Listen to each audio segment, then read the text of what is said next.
Bom, alunos do segundo ano, boa tarde, bom dia, boa noite, de acordo com o horário que vocês vão assistir o vídeo.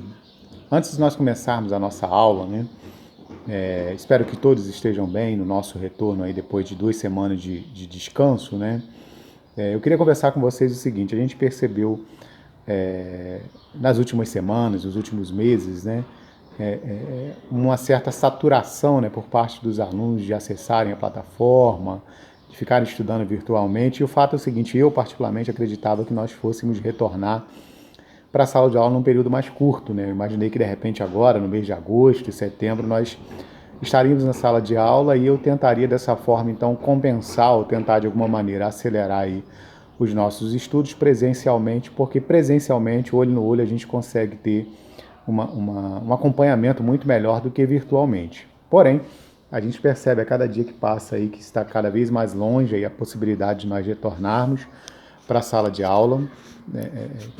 Não é algo que esteja próximo da nossa realidade e a gente precisa continuar estudando, esse que é o fato, E uma vez que a gente precisa continuar estudando e a única possibilidade que nós temos é de estudar virtualmente, a gente precisa continuar continuar estudando. Não temos outra maneira de continuar aqui que não seja virtualmente. Então, eu particularmente vou fazer dessa forma. Eu vou gravar os vídeos explicando as matérias das atividades autorreguladas, que muito embora sejam matérias ou atividades simples de serem feitas, eu acredito que seja o melhor caminho, porque a gente consegue anexar o material na plataforma, vocês conseguem dar uma lida nesse material, que é um material bem curto, bem resumido, e tem ali alguns exercícios propostos, Então, assim a gente vai fazer. Aqueles alunos que me responderem, eu responderei no privado, dando retorno no privado quanto às respostas, a correção das atividades eu farei no privado, a não ser que todos tenham me respondido. Se todos me responderem, me poupa o trabalho de ter que ir respondendo individualmente cada um. Mas se somente uma parte dos alunos responderem, eu vou dar retorno no privado àqueles que me responderem às atividades da aula 1 da apostila que estará anexada na plataforma. Pois bem, a aula 1 trata do seguinte tema, o processo de urbanização mundial brasileiro a partir do século XX e sua relação com a industrialização. O que é urbanização em primeiro lugar? Urbanização é um fenômeno que ocorre quando a população a maior parte da população migra do campo para a cidade, do meio rural para o meio urbano. Isso é um processo que se deu no mundo, sobretudo na Europa e na América do Norte, nos séculos 17, 18 e 19. Esse processo se consolidou, sobretudo por conta da primeira Revolução Industrial, onde os empregos, a mão de obra que era necessária ser contratada naquela época, estava no campo, as pessoas do campo não tinham mais condições de lá se manterem, iam para as cidades como mão de obra a ser ofertada. Então, esse processo de migração, na medida em que a população da cidade fica maior do que a população do campo, recebe o nome de urbanização. No Brasil, esse processo ele aconteceu mais tarde. Esse processo no Brasil, como o processo de industrialização no Brasil ele é chamado de industrialização tardia, a gente só teve um processo de industrialização para valer iniciando ali por volta dos anos 30, 1930. Então, esse processo de urbanização no Brasil acontece bem depois, somente em 1970, que a população urbana do Brasil ultrapassa a população rural. Então, a gente percebe que é um processo que se deu muito depois do que aconteceu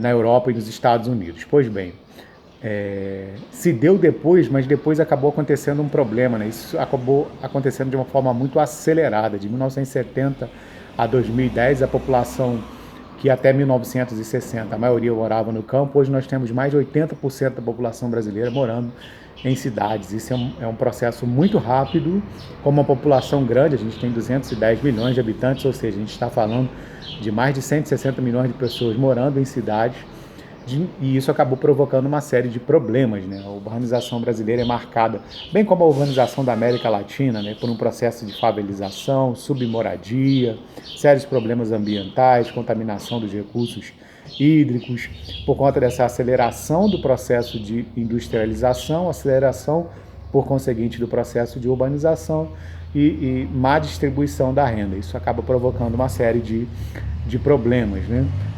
Então, você tem uma excessiva poluição atmosférica, poluição dos recursos hídricos, como eu falei. Essa junção, né, de êxodo rural acelerado, com falta de capacidade de absorver toda essa mão de obra que sai do campo em direção à cidade, porque na teoria a ideia parece até que é legal, né? As pessoas não têm mais como sobreviverem no campo e vão para a cidade e procuram um emprego, mas não é bem assim, né? As pessoas vão para a cidade, não tem emprego para todo mundo. A cada dia que passa, o emprego que existe na cidade é um emprego que exige maior especialização, né? Não basta você sair do campo sem ter nenhum tipo de instrução ou formação que você já vai conseguir emprego nas cidades. Quando consegue é o subemprego ou subtrabalho, né? Aqueles trabalhos de carga horária pesada, de manejo difícil, trabalhos manuais.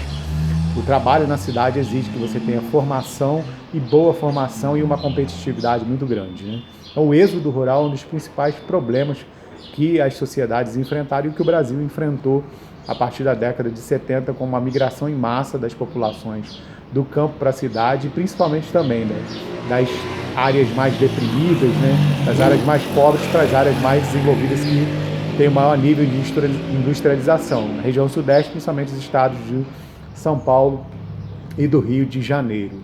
Então a gente tem hoje na população brasileira 84% da população morando nas áreas urbanas e apenas 16% morando nas áreas rurais, o que é muito pequeno, né? Mas isso a gente vai conversar um pouco mais, aonde as pessoas estão empregadas, o que são os setores da economia, setor primário, secundário e terciário. A gente vai conversar isso nas aulas posteriores. O que a gente pede para vocês hoje, e o YouTube também tem mais uma vantagem, vocês podem acelerar o vídeo, né? O vídeo que vai ficar aí com menos de 10 minutos, vocês conseguem assisti-lo de uma forma acelerada lá na reprogramação no YouTube, né?